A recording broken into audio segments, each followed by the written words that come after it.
Hello and welcome to Seattle City Makers. I'm your host, Jon Scholes. Welcome to episode 11, where I sit down with Jasmine Donovan, the president and CFO of a great Seattle institution, Dick's Drive-In. Jasmine is the granddaughter of one of the founders and the namesake, Dick Spady, and has worked in the business on and off since she was 16 years old. She started working full-time on the executive team in 2013 and then took over the role as president of the company from her father, Jim Spady, when he retired in March of 2019. Jasmine also served our country. She joined the Navy after college and was an instructor at the Naval Nuclear Power Training Command in Charleston, South Carolina, where she was a command public affairs officer and earned her Master Training Specialist certification there. And she earned her master's in business with an emphasis in finance at Charleston Southern University. She lives in North Seattle with her husband and two sons, and we sit down at their headquarters across the street from the first Dick's location in Seattle, the Wallingford location. I hope you enjoy my conversation with Jasmine Donovan, the president of Dick's Drive-In. Well, thank you, Jasmine, for spending time with us. So we're across the street from the Wallingford location, right? This is the headquarters. The Wallingford location was the first. Yes, have that right? 1954. That is correct. And you plopped a pretty cool map on the table just now. Tell us what we're looking at here. So this is a map showing different communities, neighborhoods of the city of Seattle and surrounding, with the handwritten 1950 census data on population numbers in each neighborhood, and then medium annual income. And this was part of my grandfather's research as he was looking into where we should where they should build the first Dick's Drive-Ins. And Wallingford became the first. Wallingford became the first, where I just got this delicious chocolate shake that I hope doesn't give me a brain freeze while we're chatting here. But who doesn't need a chocolate shake at 2 p.m? It's a perfect pick-me-up. And you got a line out there. Yes. Yeah, we bustling do. At 2 p.m. That's always good to hear. The time before my most recent visit to Dick's 10 minutes ago was a couple weeks ago. Did one of those 12:30 at night, deluxe cheeseburger, fries. Excellent. Chocolate shake. Excellent. It was on a Tuesday, which I sort of was just like, what am I doing? I gotta get. It's either a really great night or it was a lot of fun. And I don't know if you're like this, but I feel like I'm making up for lost time during the pandemic and all the things that I didn't do and couldn't do. And I'm trying to like cram them into like 3 months or something. Yes. So that's why I was out on a Tuesday at Dick's. Anyway, it's not what we were here to talk about. A lot of ground I wanted to cover with you. And first off, one of the elements of the story of Dick's that I didn't appreciate, and maybe others don't as well, is you mentioned it started in 1954, and the concept of fast food in 1954 was not a widely embraced or established concept. There were the McDonald brothers, of course, in 1940 or so, but beyond that, and they were started in California, right? Do I have that right? That is correct. But beyond that, the idea of like being able to walk up to a counter and get a burger and fries in a couple of minutes and walk away with it wasn't something that was sort of widely embraced or known or practiced. And so another example of Seattle's innovation, I guess, and the innovation in this space. Absolutely. And my grandfather and his original partners actually modeled this restaurant after the McDonald brothers. So they traveled down to California. Mm-hmm. They wanted to pay the McDonald brothers to work in their restaurant for a weekend and take sketches and learn about their business model. And the McDonald brothers said, no way. But there were other copycat. They knew they were onto something. That's right. There were other copycat restaurants in LA at the time. And so someone else was happy to take their $50 and they really liked this new innovative model and they wanted to bring it back to Seattle, which had nothing like this, which also made it really difficult to raise capital at the time, right? So it was some amazing luck that everything came together at the last minute and Dick's Drive-In was born. And I get to tell this, what I call our origin story, to our crew members after they pass their first skills test. I go around to the restaurants and meet with them, and tell them our origin story and explain a little bit the why behind the what we do, and have an opportunity to hear their perspective on how we're doing now and get their thoughts on where we should be going in the future. And it's a really fun story to tell, because there were many moments where this restaurant may have never happened, and now we have 8 of them. It's fun to imagine your grandfather pitching potential investors that, trust me, there'll be people that at 1 a.m. will want to roll in for, a deluxe cheeseburger and milkshake and fries. They were after a fun night out. They were laughed out of banks in town. People were going out of business selling burgers for 35 cents in Seattle, and these guys wanted to sell it for 19 cents. And the bankers said, yeah, it's this model is cute and everything, where people stand in line outside and eat in their cars, and that might work in California, but it's never going to work where it rains all the time. That's just not going to be a thing. But they were able to pull it off in the end, and it was an instant success. And the models have evolved a bit, but you sort of are still staying true to kind of the nuts and bolts of the original approach to the business, it seems. And I always have a lot of admiration for businesses that have had success, but also like stay disciplined about doing what they do really well. And are you tempted to, do more and offer more and venture? I mean, how do you maintain the discipline of like, no, we got a good thing going here. We know this business really well, and our customers, really appreciate it. Like, how do you maintain that discipline when there's always a temptation to like, try new things and add this to the menu and veer from, what you've done for so long? The original partners walked that line for a long time.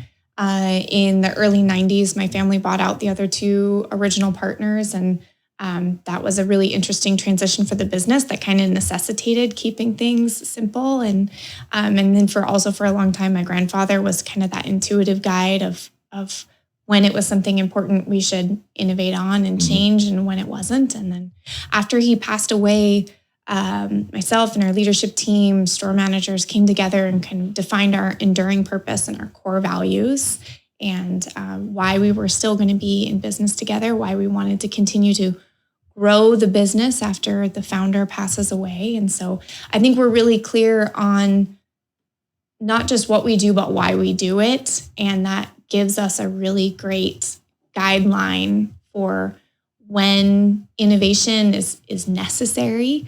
One of those examples is starting to offer credit cards, right? When we were cash-only business for so long.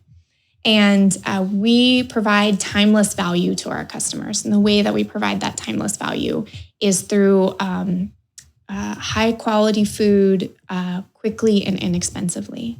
And when our customers were no longer carrying, not just not carrying cash at all, but not carrying enough cash that they would need to feed their family if they were coming to Dick's, and therefore they would have to go to an ATM or use the ATMs on site. Now they're standing in a separate line, they're paying a fee for cash. It was no longer quick or inexpensive. And so offering credit cards was a necessary step to continue to provide timeless value. And that's how we were able to come to the conclusion, okay, now it's time. We need to start doing this for our customers. And listening to your customers. And you all have done that, and deciding where you open and how you take payment, and good core business philosophy, right? How do you balance running a family business, the tradition and history, with the mark that you want to make and your own leadership and vision and ideas for the company? How do you straddle those 2, important factors in your role as president? We use a phrase that was written down a long time ago by Jim Collins called the genius of and it appears in several of his books. And it's one of those genius of and things, right? And in any family business that wants to make it past its founding or second generation, you have to figure out that genius of and every generation is going to have to find it for themselves. And every leader of this generational family business is going to have to find it for themselves.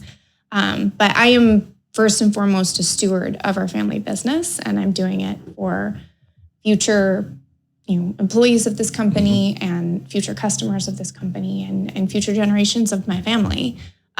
So it's less about me and my mark on this business and more about making us sustainable for future generations and employees and customers.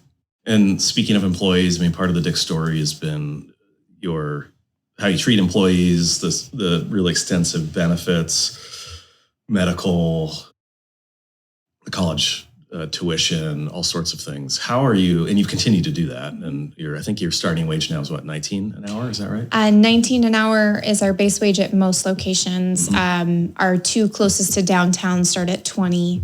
And then there's another $1 an hour raise when you pass your first skills test, which usually happens at about 12 weeks. And then periodic raises as you pass more skill tests and various bonuses along the way. And it's, in any time, it's terrific what you've been able to do. And I imagine especially challenging now in this labor market, how with, cost of goods and supply chain issues, and how are all those things affecting your business, and how are you able to continue to do well by your employees in the ways that you have? It's the hard work of our people every single day, from our frontline crew member who's there to serve our customers through all the way up through our leadership team who are working hard every day to navigate those unique challenges.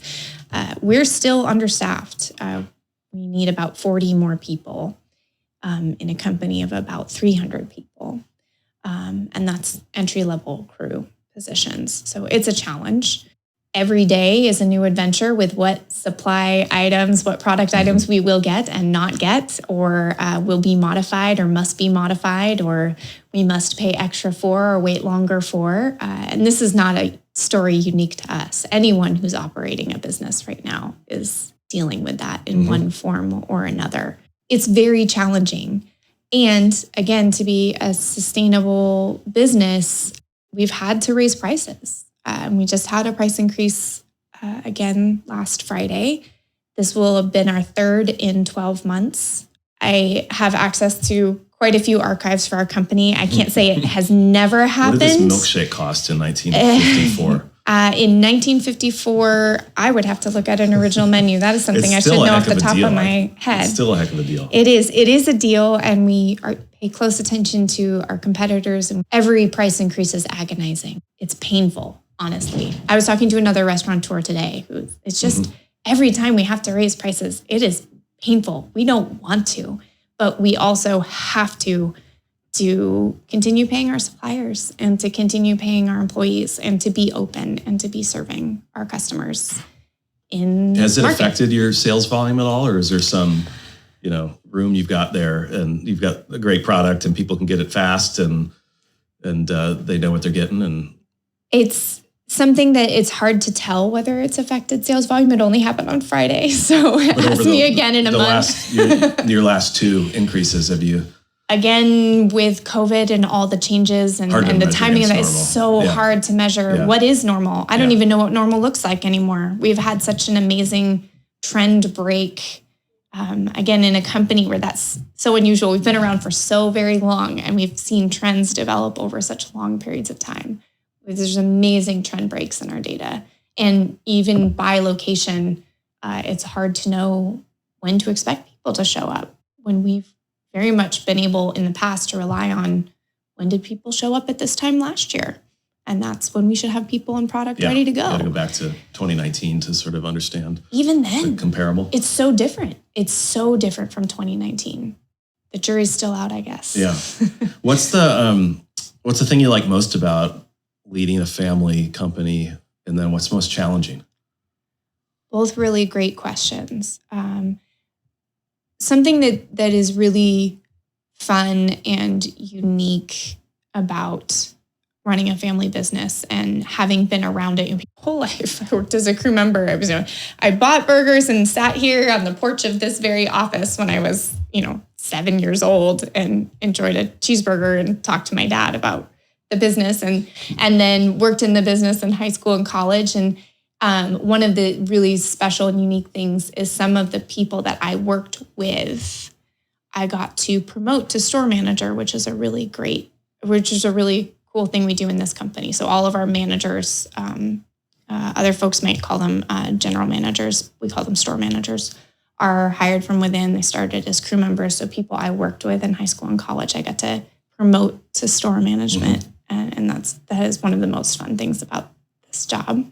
And it's an amazing feeling to, running any business is hard, especially now. But for it to be not just about our success today, but the success for my kids and their kids, and my cousins, and thinking about that generationally. And again, leading a business that's been around for so long, we have generations of employees who have worked for us, right? Whose parents worked for us and now they work for us, and then their kids are going to work for us, right? And so being there for them as well, it's a unique thing to be a part of. And although I will lead it for a predefined period of time, I will be a part of it my whole life. So you've put an end date on your tenure? Is it a hard end date? I did put an end date on our tenure. That's one of the things that every family business has to learn how to do, especially transitioning away from a founder, right? So my grandfather was president for life, and that had its own unique consequences. And anyone who has a family business will know exactly what I'm talking about. And that created a kind of a shorter transition for generation two. And as we continue to grow and evolve as a business and as a family-run business, we have to learn how to replace our CEO. And so when I accepted the role formally, I also put in my 10-year notice. And so there is an end date on my tenure as leadership in this leadership position. And it puts a great mark in the sand, if you will, for our board and our owners to be cultivating talent to take my place. And it's good for us to learn how to do that, because waiting till someone's no longer in a position physically or mentally to be leading a business is not necessarily the best choice, especially for where we're going next. What's most challenging in leading a company that's family founded and owned? It's that double-edged sword, right? It's such a blessing to be working so hard for future generations. And then it's also a lot of pressure, right? You're making decisions that are going to affect future generations of your family. And again, it will always be with you. And uniquely, people running family businesses joke about the third generation, right? It's the third generation when you lose the family business, right? So there's definitely a little bit of a desire to prove that we get to make it past the third generation. But our family is doing a lot of the work that is needed from best practices from other businesses that make it past that third generation to be successful in the long run. And you've grown recently, right? Over the last couple of years, you've added some stores to the north and east and down in South King County. Yes. Is there future, and a food truck, right? Yes. A food truck out there, I see. Yes, there is. I think it's been downtown for some events that we've done, and you all been handing out burgers. Yeah. So is there more growth? We announced just recently our next location is going to be in Federal Way. I'm very excited about that. That's also on Pacific Highway South. It'll be a great sister store for our Kent location. It'll serve the community in Federal Way and at a site that we've loved since the first time we did our South King County search originally. It'll also be a great jumping off point to be able to add additional locations south. Really excited about that coming online. I'm not quite sure exactly when, but sometime in 2023.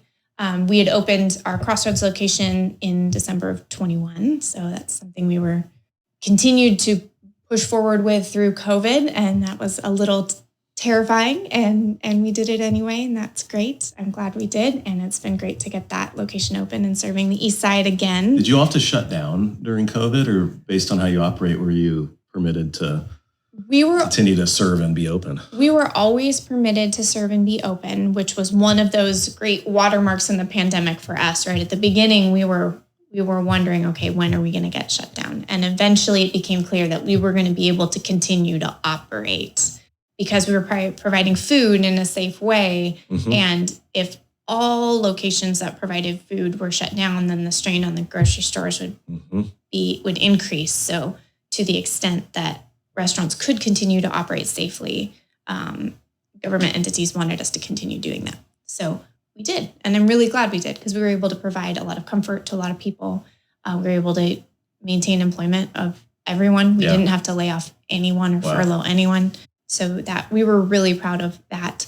We did have a few instances where we had an employee test positive for COVID, and earlier in the pandemic that did necessitate shutdowns of about 2 weeks. We wanted to give everybody time to quarantine, and it was before everyone had vaccines and all that. We were very cautious there.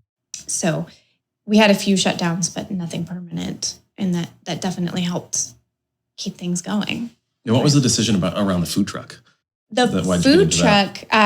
So the food truck is something we've always wanted to try, and we never had the opportunity to really do it. And we realized when the pandemic continued to draw on that we were not having the opportunity to serve customers we otherwise would have, customers who would be coming into town for work or for events and things like that. So we were missing that connection with our customers.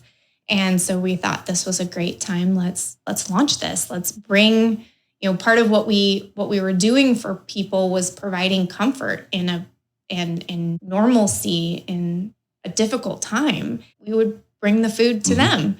And then it has also served as a great tool as well to scout potential new locations, right? So we had folks help us find a new where we should go on the east side by visiting the truck in various cities. Test the waters, test the market. Test the waters. But in the beginning, it was really just an opportunity to reach our customers where they were, because they weren't coming to Seattle. And that's where most of our restaurants were. What are you ordering off the menu? What's your go-to? My go-to is a deluxe, a fry, and a small Diet Coke. And when was the last time you were at Dick's after midnight? That is a great question. I have a 6-year-old and a 9-year-old, so my opportunities to go out after midnight are exceptionally limited these days. So I honestly couldn't tell you the last time. I might have been when I was traveling or coming back from the airport or something. You've over the years leaned into with your voice around some public policy issues, served on the task force around setting the minimum wage in Seattle many years ago, and have opined on other issues. If you were mayor for a day, what would you address right now in the city? If you could wave a magic wand or implement a policy? Well, unfortunately, none of the issues that I see facing us could be fixed in a day. And a magic wand being nice could fix everything right now, and I wouldn't have to pick just one. So that's a somewhat of a difficult question. I would have to choose public safety if I had to pick one issue for one day to really lean into, and that does not diminish the challenges with homelessness and mental illness that we're facing in the city, but public safety would have to be the thing that I focus on first. Not the least of which because those who are experiencing homelessness and are managing their mental illness by living on the street are victims of the public safety crisis as much as I am, or my employees are, or my family is. So I would have to start there. And you've had to face this issue as an employer, right, over these last 2 years with your own staff at certain locations. What has that meant? And are things better for your staff at those places than they were 6 months ago or a year ago? In some ways better, in some ways not. It depends on the location and the day. In the last year, we had 12 shots fired in our parking lot in Lake City. We had someone pull a gun on a manager and needed to move her for her safety. There have been numerous incidents, even before COVID. We had to hire private security at our Queen Anne location after a customer was stabbed and killed on the street outside of our restaurant, and just the number of public safety issues our customers and employees are facing daily in that location and our Capitol Hill location. At our Capitol Hill location, there's both the public safety and the property crime issues ongoing as well that are just deeply frustrating. Any given day, it can be a little bit better, a little bit worse. Yeah. I like what our new mayor is bringing to the table, and I think his intentions are all in the right place. We'll have to see if his actions yield results. I'd say if his don't, I don't know anyone who's going to be able to do it, so I'm cautiously optimistic. Is that your general perception about the city, just your outlook on Seattle right now? As a business leader in the city? As a business leader in the city, and in particularly as someone leading a business that's been around a very long time and does not have the option of really moving or leaving, I have no choice but to be optimistic, right? We have to be part of the solution. We feel like we have an obligation to be part of the solution. My grandfather's business philosophy was step one, for a successful business, a business has to be able to make a profit. Step two is to invest in your employees, and step three is to invest in the community. And we do that in a number of ways, but one of those ways is engaging in civic dialogue and working for a thriving city, because when our community is thriving, our business will thrive. And so it is our obligation to be part of these conversations when we feel we have something to add to the conversation. And we have been, and we will continue to be, and we want to help. We want this city to be thriving. It hasn't been, but I think it will be. And I have to believe that because we're here. You took this role in 2019, is that right? That is correct. So my father and I officially transitioned on April 1st, 2019. It wasn't an April Fool's joke. It was not an April Fool's joke. But we had been transitioning for a few years prior to that. Yeah. And then a year or so later, of course, the pandemic hits, and 2 years plus of sort of leading through that. How did the pandemic and how you had to show up, how did it change your leadership? Was there a leadership trait or quality that you had to develop or really lean into to lead the company through a turbulent time? I am a planner. I like to plan and think ahead, multiple steps. And I had to get really, really comfortable with a battle rhythm that was a 24-hour or less cycle. And we had great plans for what we were going to accomplish in 2020. And after Q1, those were all out the window. And we had to just take it one day at a time. And then we stayed in that rhythm for much longer than we expected. And honestly, transitioning out of that has been almost more challenging than by switching into it.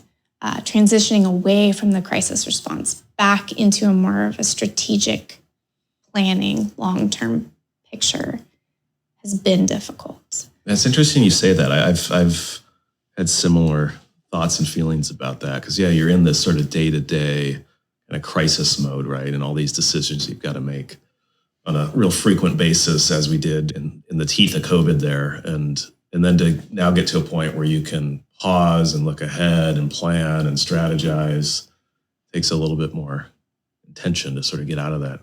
So we conclude our podcast with a question, which is, what's your perfect Saturday in Seattle? My perfect Saturday in Seattle depends on the season greatly. It's sunny, of course, but winter sunny can be as special as summer sunny. We had more winter sun than spring sun, actually. Yes. Spring is probably not when your perfect Saturday is going to show up. Spring. I'm somewhere enjoying the outdoors with my kids, my family, maybe taking in a Mariners game or some other sporting event. We loved going to the renovated now Climate Pledge. It's hard not to call it Key Arena, Climate Pledge Arena over the winter. And just taking in the amazing beauty and all the incredible things that we can enjoy here indoors and outdoors. It is unique. And there's so many fun things for my kids to do, parks and zoo and science center and all these wonderful amenities that many of us haven't been able to enjoy, as you mentioned at the beginning of this podcast, right? We're trying to make up for lost time. Well, hope you enjoyed our latest episode and my conversation with Jasmine Donovan. That milkshake was delicious. And I think Dick's has got one of the better milkshakes in Seattle. It's not too runny. It's not too thick. It's just sort of ready to roll right off the counter when they hand it to you. Oh, it was a good shake at any time of day. And if you haven't gotten over to Dick's lately, get over to Dick's. They do such a great job. Dependable food, fast, at all hours of the day. A great Seattle company and institution. And they do such great work taking care of their employees and being involved in the community. And great to see them thriving under Jasmine's leadership. As we do each and every episode, I want to close out today with 2 recommendations of things you just can't miss in downtown Seattle. First off is Sam Night Live on June 24th at the Olympic Sculpture Park, running from 7 p.m. to 11:59 p.m. Not midnight, but 7 p.m. to 11:59, it says. And this is a night to support the Seattle Art Museum and experience a playful, art-filled evening unlike any other, as it's described here. So food and music and interactive studios with hands-on arts activities, DJs, great Seattle bands like Fly Moon Royalty, and others, tasting experiences from local wineries and distilleries and breweries. I think this thing is going to sell out. So if you haven't jumped on this yet, go to seattleartmuseum.org and pick up your tickets to Sam Night Live on June 24th. The second event is one I'm super excited about as well. I think it's one of the great summer nights, if not just one of the best nights throughout the year in downtown Seattle, and it's Sunset Supper over at the Pike Place Market, supporting the Pike Place Market Foundation. That's coming up on August 19th. This thing will definitely sell out, so get your tickets today. If you're not familiar with Sunset Supper, it's just a food and beverage extravaganza throughout the market and spilling out into the street, and you just walk around and eat and drink and mingle in the market with 100 of Seattle's top chefs, sort of a who's who of the food and beverage scene in Seattle. Too many great ones to list and mention, but check out pikeplacemarketfoundation.org to get your tickets to Sunset Supper at Pike Place Market on August 19th. Going to be a great night in downtown Seattle. Well, thanks for joining. Thanks for listening. Thanks for subscribing. Seattle City Makers is presented by the Downtown Seattle Association with support from James Cito and production by Spark Creative.